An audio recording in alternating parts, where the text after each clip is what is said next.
Hey guys, welcome back to another video. We recently finished, well, pretty much finished decorating our dining room.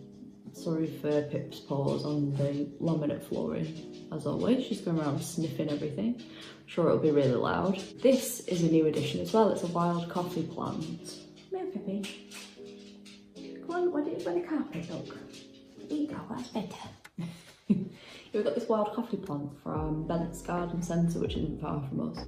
That's a new addition, and we've gone for like this two-tone kind of blue and white with a dado rail round. So it's looking a little bit fresher than videos where it was just plastered before. I feel like whenever I want to record a video, it's when I look my worst, or I'm always in my UD. And I won't get changed, it doesn't matter, hopefully. So sorry about that, but that is why. It's been a little while since I've done a book review, especially in 2026. So I am going to be reviewing a book that I pretty much spent the whole of January reading, which is The Name of the Rose by Umberto Eco. Quite a chunky book, but it's more the content rather than the actual amount of pages. So it is quite a hefty book. I started it on the 8th of January and finished it on the 30th. So pretty much the whole month of January, which is a long time. The reason for it taking me a while, and I'll get to this as well, is there's kind of varying languages and having to translate things. It took a little bit longer. If I had to put this book into 3 words, it'd be faith or religion. It's set in an abbey, in a monastery. It's based a lot around religion. It's a whodunnit. There is a murder mystery throughout, and it's set in the Middle Ages, so it's medieval. We've got a medieval vibe, which I really liked. The genre is historical fiction. The theme is that kind of murder mystery throughout, so that is happening within an abbey. It's not giving much away, it's literally the first chapter. You are prefaced with that.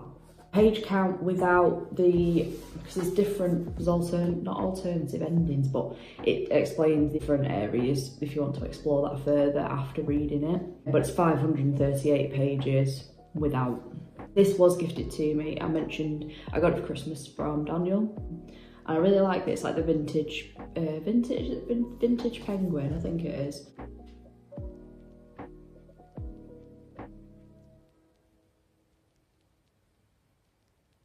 So anyway, vintage. One thing that I really like about it is it's got a map at the front. I love it when books have like a bit of a map or anything like that, just to kind of set the scene. You can go back to it as well. And another thing about this book is that it is divided. The chapters are not kind of chapter 1, chapter 2. They are chapters in terms of the days. They go by the day and also the times. Monks would have their prayers, have their meals and that kind of thing, and it's laid out in that time, which is different. I've not read any other book where that's the case, so that was quite interesting. There's a lot of varying languages in it. So there is Italian, there's a lot of Latin, but it's not standard Latin as far as I'm aware. It's kind of this medieval Latin as well mixed in with it. I did have to use my Google Translate for quite a lot of the book.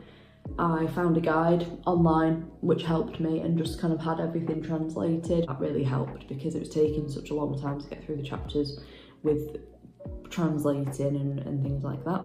One of the first translations actually in Latin, and I will pop it down below if I remember, and it essentially said, this isn't the exact translation, I'm just trying to recall it off the top of my head. I searched everywhere for somewhere quiet and I could only find it in a corner with a book, and I really liked that. I relate to that as a book lover. One of my favourite things about the book was that it refers to herbology quite a bit. There's a library as well within the abbey, and this like scriptorium where the monks would obviously scribe and everything, important texts, and it was just very atmospheric, particularly the herbology and understanding what things are used for. I have been watching The Apothecary Diaries on Netflix, and that's kind of about certain things that can poison you, and you learn about things like that, and it's very different. It's an anime. I'm really enjoying that series. I just find that interesting.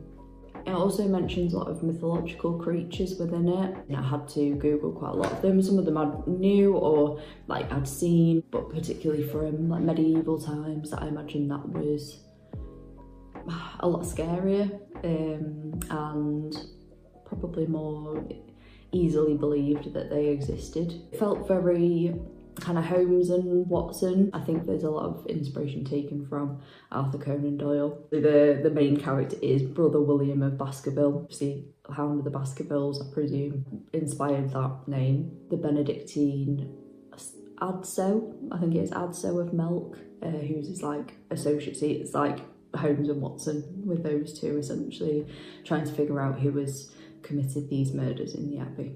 I felt it was quite challenging, one of the most challenging books that I have read for a long time, but I did enjoy it. Yeah, it was nice that it was a little bit trickier to read, but I was ready to read something a lot easier after this one. So I really enjoyed it.